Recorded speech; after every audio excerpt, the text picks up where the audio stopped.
Hai semuanya, kembali lagi bersama saya Yuli Amalia dengan NIM 32124210006. Pada video kali ini saya akan melakukan reaction video dari salah satu channel dengan nama channel YouTube Melawan Lupa, di mana video kali ini itu akan membahas tentang seorang samurai dalam perang kemerdekaan Indonesia. Nah, jadi agar kita tahu siapa samurai yang dimaksud tersebut, makanya kita harus menonton videonya terlebih dahulu. Oke, ayo kita mulai saja. Bismillah.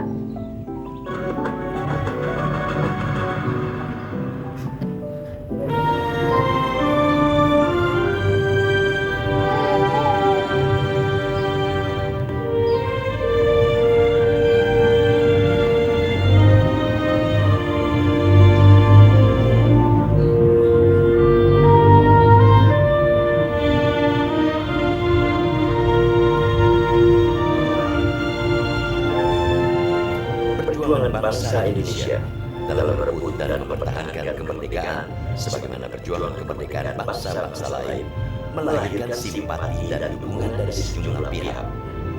Pada masa perang kemerdekaan Indonesia antara tahun 1945 hingga 1949 misalnya, terdapat lebih dari 1.000 tentara Jepang yang memilih bergabung dengan barisan pejuang. Nah, jadi ini ada tentara Jepang yang memilih bergabung ke dalam barisan tentara Republik Indonesia, di mana orang-orang ini tuh tidak pulang kembali ke negara asal mereka, ke Jepang sana, melainkan mereka itu menghabiskan sisa hidup mereka itu di tanah Indonesia. Nah, kita mau membahas satu tokoh, namanya adalah Rahmat Shigeru Ono atau Sakari Ono.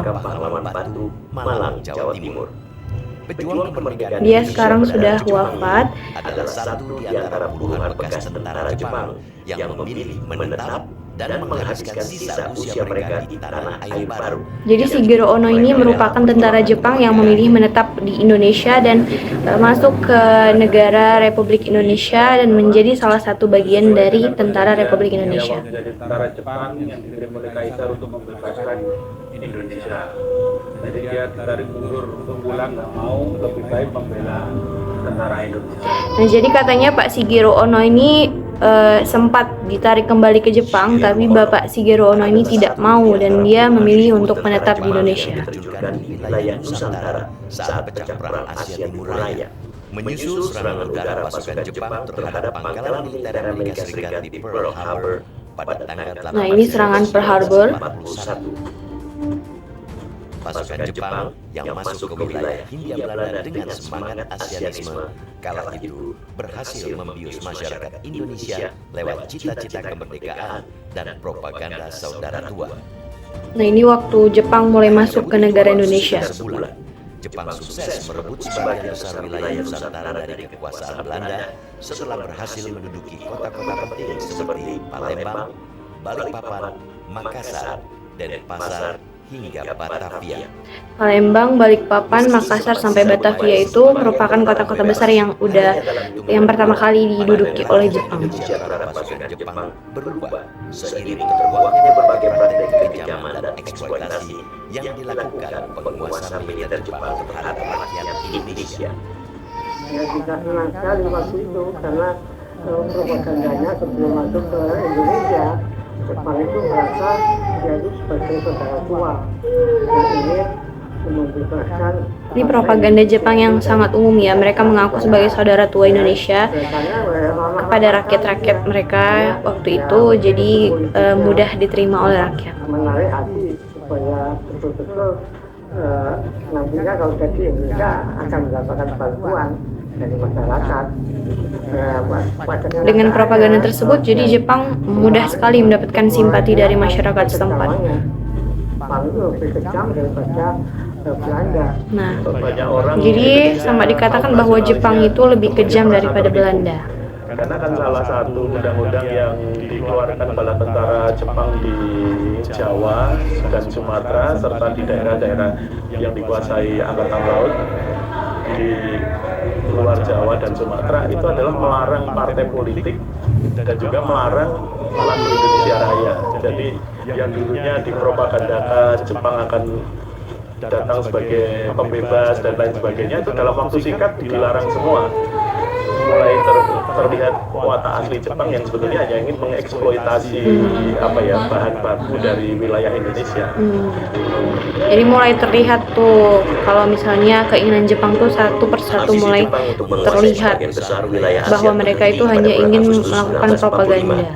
Setelah menderita banyak kekalahan di banyak front pertempuran dan luluh lantaknya kota Nagasaki dan Hiroshima akibat serangan bom atom sekutu, pada tanggal 14 Agustus 1945, militer Jepang menyerah tanpa syarat pada pihak sekutu. Berita menyerahnya militer Jepang pada pihak sekutu pada tanggal 17 Agustus 1945 dimanfaatkan para pejuang pergerakan kemerdekaan Indonesia untuk memproklamirkan kemerdekaan bangsa Indonesia. Kemerdekaan Indonesia. Jadi semenjak Jepang menyerah, langsung tuh para tokoh-tokoh janji politik soal kemerdekaan langsung untuk melakukan proklamasi kemerdekaan. Malaya itu baru pelan-pelan ketika Jepang sudah terdesak mulai dilakukan akomodasi. Bagi banyak tentara Jepang di Indonesia, kekalahan telak mereka dalam Perang Dunia Kedua menghadapkan mereka pada sejumlah pilihan yang tidak mudah, yakni pulang ke negara asal dan menghadapi kondisi ekonomi yang carut marut pasca perang, atau menyandang status sebagai penjahat perang yang sewaktu-waktu bisa membawa mereka ke meja peradilan. Atau secara hancur juga yang mau pulang ke Jepang. Jadi ada dua pilihan bagi tentara Jepang yang ada di Indonesia waktu Jepang telah menyerah. Mereka harus pulang dan menghadapi ekonomi yang carut marut, atau mereka menyandang sebagai penjahat sosial. Memikirkan keselamatan diri sendiri, kemudian baru alasan kedua dia sudah berkeluarga, kemudian alasan yang berikutnya adalah menghindari pengadilan kalau memang dia merasa melakukan kejahatan perang. Nah itu. Pilihan lain bagi tentara Jepang di Indonesia saat itu adalah harakiri atau ritual bunuh diri menggunakan samurai sebagai bentuk pemulihan nama baik setelah mengalami kekalahan. Harakiri atau sebagai bunuh diri bagi mereka untuk membantu menaikkan nama baik mereka dari kekalahan. Jepang itu memang namanya itu semangat Bushido. Semangat Bushido itu semangat berani mati. Kadang-kadang kalau ada masalah dengan keluarga dia bisa bunuh diri. Kan Jepang juga sambil punya pedang panjang, ada pedang pendek. Ini hanya untuk bunuh diri. Ini harga diri. Pokoknya salah perang, dia jangan pulang ya, daripada pulang. Tahu, bunuh diri. Pasca berakhirnya pendudukan Jepang, Yayasan Warga Persahabatan mencatat ada sekitar 3.000 prajurit Jepang yang memilih tinggal. Dan membenat ada sekitar 3.000 prajurit Jepang yang memilih tinggal dan membantu perjuangan bangsa Indonesia dalam perang kemerdekaan melawan pasukan Nika Belanda. Jadi sekitar 3.000 orang tentara Jepang itu memilih untuk tinggal dan membantu tentara Indonesia untuk melawan Nika, pasukan dari Belanda. Menjadi warga negara Indonesia hingga akhir hayat mereka. Besarnya jumlah bekas tentara Jepang yang memilih tinggal di Indonesia ini sempat menimbulkan sentimen anti penjajah di kalangan pejabat pemerintah Indonesia hingga dicetuskan kebijakan repatriasi bagi mereka. Anak buahnya yang Belanda itu minta tapi untuk bergabung ke tentara Indonesia untuk melatih juga.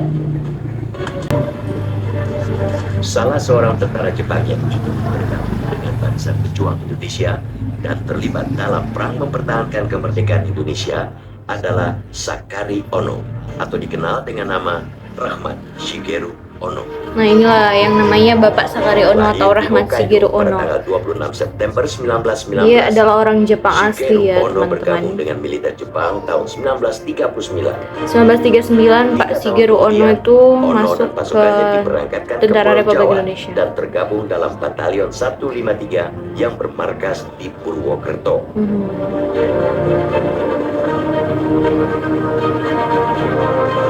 tanggal 15 Agustus 1945 menjadi hari yang menyedihkan bagi Sakari Ono dan banyak tentara Jepang di Indonesia. Pada hari itu, tak lama setelah Kaisar Hirohito mengumumkan kekalahan Jepang dalam Perang Asia Timur Raya, Sakari Ono sempat berniat harakiri.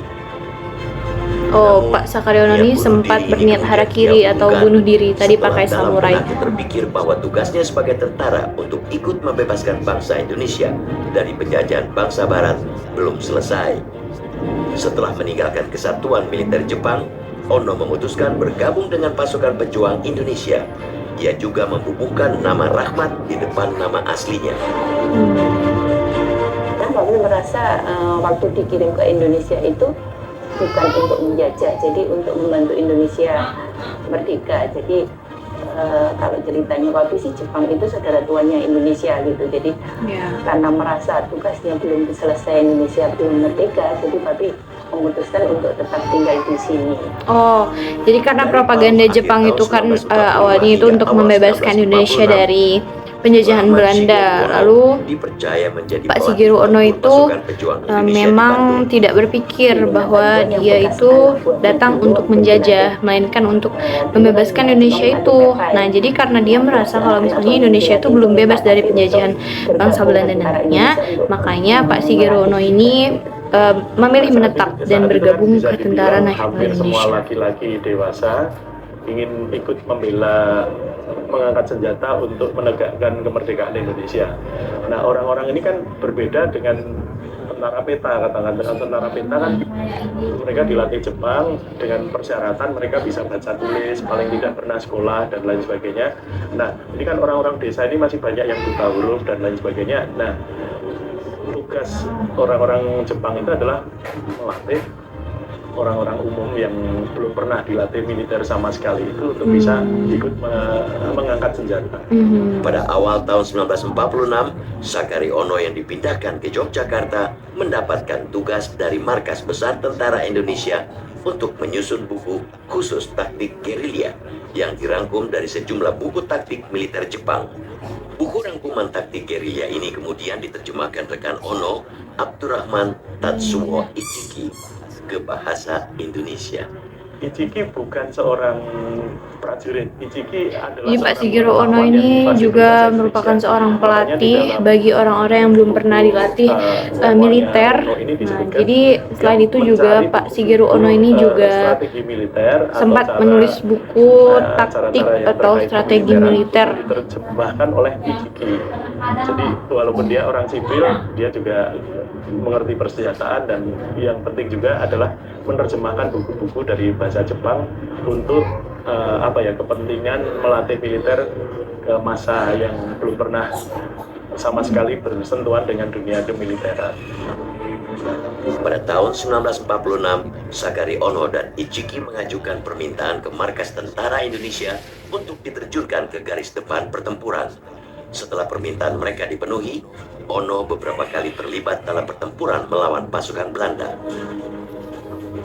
Bersama pasukan Indonesia, Ono misalnya terlibat dalam pengintaian dan penyerbuan markas Kenil di Mojokerto pada tanggal 17 Juni 1947. Dalam serangan ini, Ono dan pasukannya bisa dipukul mundur tentara Kenil karena kalah dari sisi persenjataan.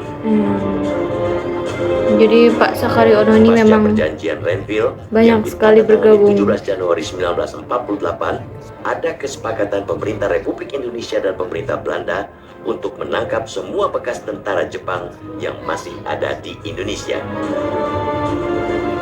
Menghadapi situasi ini, Abdurrahman Tatsuo Ichiki menemui Kolonel Sungkono, Ketua Gabungan Komando Pertahanan Divisi Wilayah Jawa Timur, untuk mengusulkan agar para bekas tentara Jepang yang memilih berjuang di pihak Indonesia dimasukkan dalam unit tentara. Dari pertemuan ini, akhirnya disepakati pembentukan pasukan gerilya khusus atau PGI yang para personilnya terdiri dari bekas tentara Jepang. Jadi PGI itu dibentuk kalau tidak salah di awal tahun 1948. Nah, Ichiki memiliki cita-cita yang ideal bagaimana orang Jepang sebagai saudara tua itu bisa membebaskan. Jadi setelah perjanjian Renville pada waktu itu ya, kolonialisme Barat. ada salah satu perjanjian di mana Ketika Jepang kalah, Ichiki ini kecewa bekas-bekas sekali tentara karena janji Jepang itu harus sampai Jepang kalah tidak ditangkap. terlunasi, yaitu Nah, jadi membebaskan rakyat itulah Indonesia si dari Ichiki belenggu ini Belanda. akhirnya memberitahu Ichiki kepada kemudian, ketuanya dan memberikan masukan kepada memberikan Kolonel Sungkono masukan dan seorang panglima agar tentara di Jawa Timur para bekas-bekas tentara Jepang itu dimasukkan ke dalam unit tentara nasional. Jadi ke dalam satu kesatuan. Malang. Nah, pasukan itu nantinya diberi nama pasukan gerilya istimewa. Kolonel Sungkono ini menyebarkan kawat ke berbagai kesatuan yang ada khususnya di Jawa Timur. Akhirnya terkumpul 28 orang mantan prajurit Jepang, termasuk diantaranya Pak Ono. Pasukan gerilya bertani, akhirnya ngurus pensiun dapat, akhirnya bisa enak, ketemu lagi orang Jepang, kemudian bangun itu pabrik rotan di daerah Kalimantan. Setelah mengarungi hidup yang panjang di tanah air yang bukan tempat kelahirannya, pada tanggal 25 Agustus 2014, Rahmat Shigeru Ono meninggal dunia. Ono meninggal akibat penyakit tifus dan pembengkakan pembuluh darah yang dideritanya.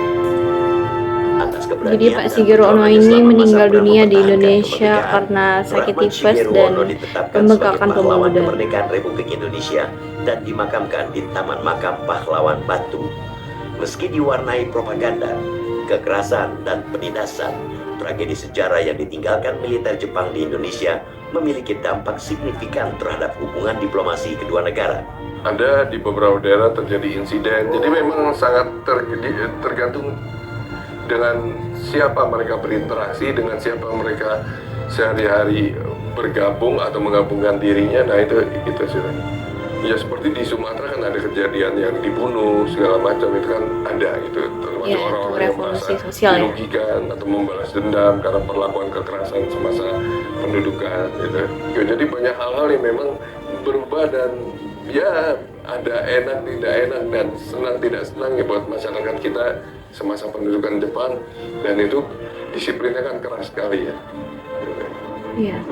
Rahmat Shigeru Ono atau Sakari Ono hanyalah satu dari ribuan tentara Jepang di Indonesia dan di beberapa negara lain yang jadi itulah sejarah tentang seorang samurai dalam perang kemerdekaan Republik Indonesia. Nah, jadi kenapa dia dibilang seorang samurai, karena dia asalnya dari Jepang. Juga membuat mereka harus meninggalkan tanah air asal mereka untuk selama-lamanya.